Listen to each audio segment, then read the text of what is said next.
Magandang linggo sa inyong lahat ha. Ako naman po talaga ay na pinagpala ng Panginoon dahil akala ko hindi ako makakasimba. Alam niyo ba nangyari? Kumain na po dito sa napakasarap na Lola's Restaurant at doon sa second floor ay meron palang simba. Pastora pa ang nanguna, no? So talagang God is good. Kung hindi ako nakapunta sa simbahan, ang simbahan na nagpunta sa akin. Salamat na lang at merong Lola's Restaurant. Ngayon naman po, pag-usapan naman natin uli, si Tatay Digong. Tama na muna yung politika sa Pilipinas dahil wala makatapusan yung mga politika talaga natin sa Pilipinas. Napabalita po na nagpalit na nga ng abogado si Tatay Digong at ngayon ang isang Englishman na si Peter Haynes ang bagong lead counsel ni Tatay Digong. Nagagalak naman po ako sabihin na bagamat minsan ko lang ata na-meet yan or 2 beses nung mga panahon na kami po ay nagtatangka na magtayo ng International Criminal Court Bar Association, 2019 pa lamang, meron po akong email na nagsasabi kay Executive Secretary Bingbong Medeldea na aking recommended na lawyer ng Pilipinas nung mga panahon na dinidinig pa lang ang kaso ni Tatay Digong at ang issue ay kung papayagan nga ba ng ICC ang preliminary investigation laban sa kanya, rinikomenda ko na 2019 pa lang bago mag-eleksyon si Peter Haynes para maging abogado ng Pilipinas. Well, hindi po pinakinggan ang aking rekomendasyon kaya iba pong kinuha niya, isang batang Indian-British lawyer ang nag-represent sa atin dun sa ICC at nagkaroon nga ng desisyon na dapat magpatuloy ang preliminary investigation. Ngayon naman, nung ako po ay natanong kung sino ba talaga ang dapat mag-represent kay Tatay Digong, ito po ay mga 1 taon, inulit ko po Peter Haynes. Hindi ko po alam kung talagang ako ay maaalala ni Peter Haynes, kaya ko lang naman siya naalala kasi noong mga araw, yung mga maagang mga pagkakataon na nagtatangka kaming magtayo ng International Criminal Court Bar Association, ako po ay nahalal na Vice President ng International Criminal Bar for Asia and Pacific. No?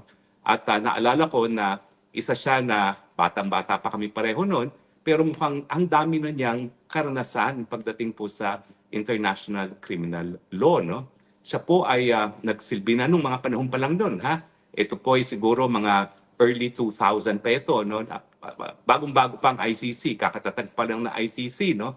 At, pero meron na siyang mga karanasan sa mga international criminal tribunals. Siya ay nag-represent na ng isang akusado sa International Criminal Tribunal for the former Yugoslavia at ito po ay isang akusado doon sa Srebrenica massacre dyan po sa dating Yugoslavia. At ang kanya naging kliyente doon ay si Vinko Panduseric. Napatunayan po nagkasala siya pero alam nyo ba, halos walang kulong ang kanyang naging kliyente. So alam nyo, kapag ikaw ay defense counsel, minsan mas mabuti na mapapawalang sala pero mas mabuti kung ikaw ay mapatunay nagkasala, mabawasan ang pagkakakulong. Ang nakuha niyang prison time para sa kanyang kliyente ay 13 years lamang for genocide, crimes against humanity, and war crimes. At alam niyo ba, matapos ang pagkakakulong ng mga 7 taon, pinalaya na siya. Ibig sabihin, habang linilitis yung kaso, ano po yan, from mga 1995, yan po yung mga pagkakataon na kami nagkakilala o na-meet ko yan si Peter Haynes, yung mga preparatory meetings nga para ma-establish ang International Criminal Court, alternating po yan, London, Paris, mga 4 beses ang punta dyan, abay siya, umaapir na. At nabawasan nga po yung kanyang parusa dun sa kanyang kliyente, 13 years lamang, pero halos wala na siyang sinilbing pagkakakulong.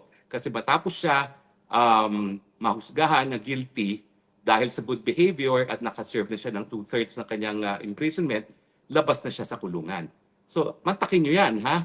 Halos wala na siyang pagkakakulong matapos siyang mahusgahan na nagkasala. So, ibig sabihin, magaling talaga itong mamang ito. Pero bukod pa po dyan, bago yan, nagkaroon na rin ng tinatawag na Special Tribunal for Lebanon. No? At nagkaroon kasi ng patayan, nagkaroon po ng pagtangka-pagpatay dyan sa isang presidente ng Lebanon at ang daming namatay. At isa po dun sa mga linitis ay naging kliyente nga nitong si Peter Haynes. Ito po yung Hariri trial. No? Now, pagdating naman po sa ICC, talaga naman pong alamat itong si Peter Haynes. Yan ang aking description dyan, alamat. Bakit po? Kasi yung dating Vice President ng Congo, itong si Bemba, napawalang sala niya on appeal. Itong Bemba trial po, ang kauna-unang abogado, si Kaufman. Pero matapos po na mag-enter si Kaufman, pinalitan siya kaagad ni Bemba. Dahil according to court records, walang contact si Kaufman kay Bemba. Pero ibang naging abogado ni Bemba at napatunayan nagkasala after trial. Abi, mantakin ninyo, after trial, after siya ay ma-convict, pumasok si Peter Haines. Anong unang-unang nagawa ni Peter Haines?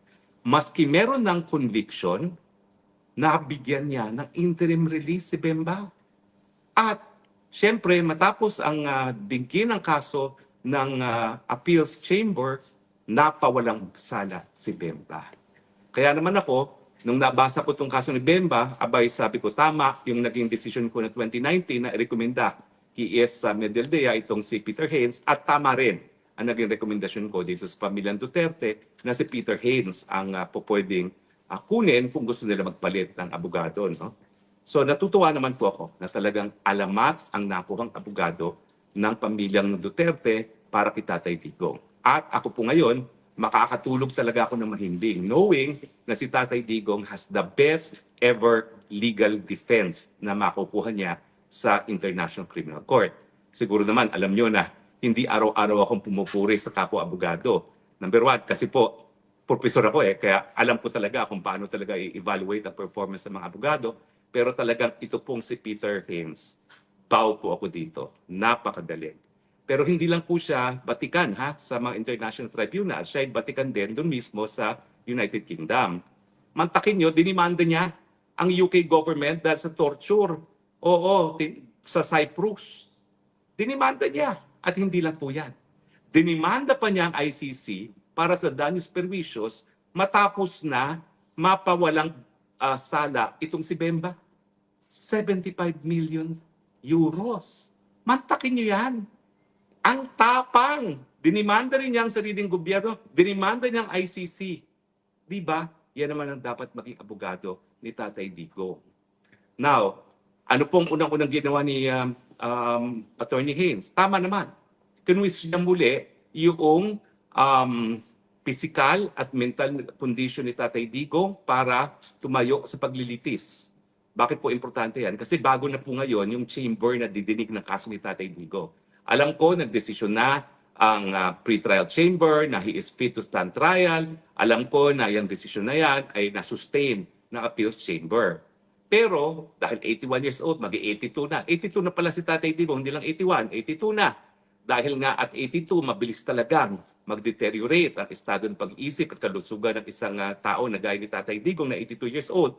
At every stage of the trial, dapat masiguro na alam pa ni Tatay Digong kung anong nangyayari, alam niya ang magiging depensa niya at every stage of the way. So tama po si Peter Haines. Huwag muna natin pag-usapan kung kailan magsisimula ang trial dahil tignan muna natin kung sapat ba ang kakayahan ni Tatay Digong na humarap sa paglilitis. So, unang step pa lang, aprobado na ako sa ginawa ni Peter Haines. Now, bukod pa po dyan, meron pa pong nakabinbin na apila doon sa decision ng pre-trial chambers confirming yung charges. Sa akin naman, pwede talagang tutukan yung apila na yan dahil sa apila, hindi masyado na-discuss kung ano yung good evidence para magpatuloy sa trial. Sa tingin ko po, karamihan ng mga ebidensya sinasabi nila na sapat-sapat na para magpatuloy sa trial ay galing sa mga tao na hindi naman kapanipaniwala, polluted, at saka hindi po nila pinag-aralan yung epekto ng partisipasyon ni Trillanes sa pagkakalap ng ebidensya laban kay Tatay Digong. Ulitin ko po, ang preliminary investigation, yung investigation ay dapat patas kasi sa ICC yan po ay inquisitorial. Hindi lang dapat sila naghahanap ng ebidensya para patunayan ang pagkakasala ng akusado, dapat tignan din nila yung mga ebidensya na nagpapatunay na walang pagkakasala. Dahil si Trillanes ang naging direktor ng investigasyon sa Pilipinas, siya nagdadala ng mga testigo, siya nagpapakilala sa mga tao at meron pang pera na lumabas galing kay Zaldico na $2 million na hindi natin alam kung saan napunta, kinakailangan talaga solid yung decision ng pre-trial chamber kung ano sa tingin nila yung ebidensya na nagsasabi na dapat magtuloy sa paglilitis. Bagamat hindi naman fully disclosed yung desisyon ng pretrial chamber at maraming redacted na portion, sa tingin ko, on the basis of what I have read, hindi naman sapat yung ebidensya na binanggit ng pretrial chamber para magpatuloy talaga sa trial. Pero sa tingin ko, ang pinaka malakas na dahilan kung bakit sa tingin ko si Peter Haynes ang kailangan ni Tatay Digong, kasi siya mismo ay inappoint ng korte para i-representa isang akusado na si Joseph Kony. Now, bakit po importante yan? Itong si Joseph Kony, siya po ay sinarge in absentia. Ibig sabihin, hindi pa siya nahuhuli. Pero nagkaroon po ng confirmation of charges, napatunayan na dapat magpatuloy sa trial, at bagamat hindi siya nahuhuli, tuloy ang trial. Bakit ko sinasabi na si Peter Haynes ay dapat maging abogado dahil siya ay abogado ni Joseph Kony? Kasi po, appointed siya ng court. Sa dami-dami namin nasa listahan ng list counsel, siguro mga 300 po kami sa listahan ng list counsel, bakit siyang pinili? Kasi, unang-una, kilala siya ng mga huwes. Pangalawa, pinagkakatiwalaan siya ng mga huwes. Pangatlo, gusto siya ng mga huwes.